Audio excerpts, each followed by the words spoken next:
I'm just not a fan of the design and the style. The developer is following the codes, and we believe that that is what's really the problem. I'm part of the organization Strong Towns Las Vegas chapter. I believe this is continuing the status quo of spread out development, more cul-de-sacs, more maze-like subdivisions, feeding into these arterial and collector routes. This system is very problematic. I believe a development more like the village at Centennial would be certainly a step forward, about a mile or two away from this project. We hope to see a street system that's more interconnected, near grids, as opposed to cul-de-sacs. The detached housing is not an issue. Most of them are. It makes sense because it's on the outskirts, it's what's on demand.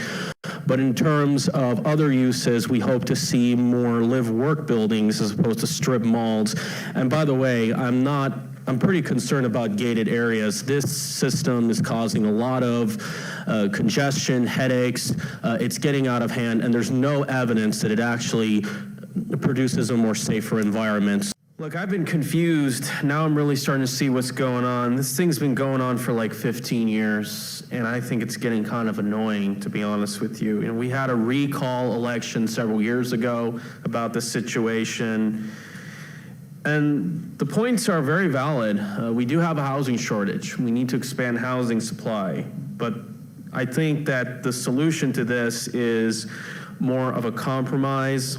I think the areas that are located next to these larger lot, larger square footage housing, the housing should be pretty comparable. And then I think there should be a slow transition zone where the sizes become smaller, and then you'll have multifamily homes right next to Tivoli Village. I think that is probably the more appropriate way to handle this. So correct me if you disagree with me, that's fine, but I think that really, I think we should just get over it, and I don't think all these lands should just let out there and stay gray or beige until the next 20, 30 years.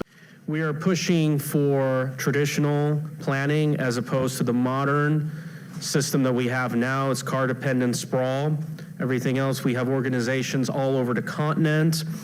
As you know, our main problem right now in the planning that's been going on for decades, we have tiny lot single-family homes. We're among the densest urban areas in the country, but yet we're among the most car-dependent areas in the United States.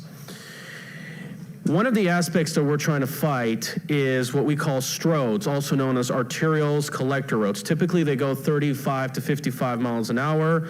There are about 4 to 8 lanes. They're unattractive for pedestrians. They divide neighborhoods. Commercial areas usually have parking lots in front of them. Residential areas face the other direction. In addition, the fact that you can have long traffic light intersections, 2 left turn lanes. We oppose these types of routes of being constructed. Either streets should be slow moving or fast moving. And because I spoke about outward development, I'm opposed to the way that many of the routes, such as Schumber Road, Kyle Canyon, and Sky Canyon Park, those routes are being designed. We hope that these routes are going to stop being extended. We also want permitting to ease, because this will make housing costs more affordable. We want to make it easier for people to build duplexes, ADUs, and more importantly, we want to eliminate parking mandates. I just read an article from the RTC that one of the associates wants to do that. We would like to support a grid street or near grid interconnected system with roundabouts, attractive to pedestrians, bicyclists, which later on can be transit oriented. Not to mention, we'd like pre-approved plans, as has been done in other cities, of detached, attached, and mixed use structures, creating a more traditional layout. Other than that,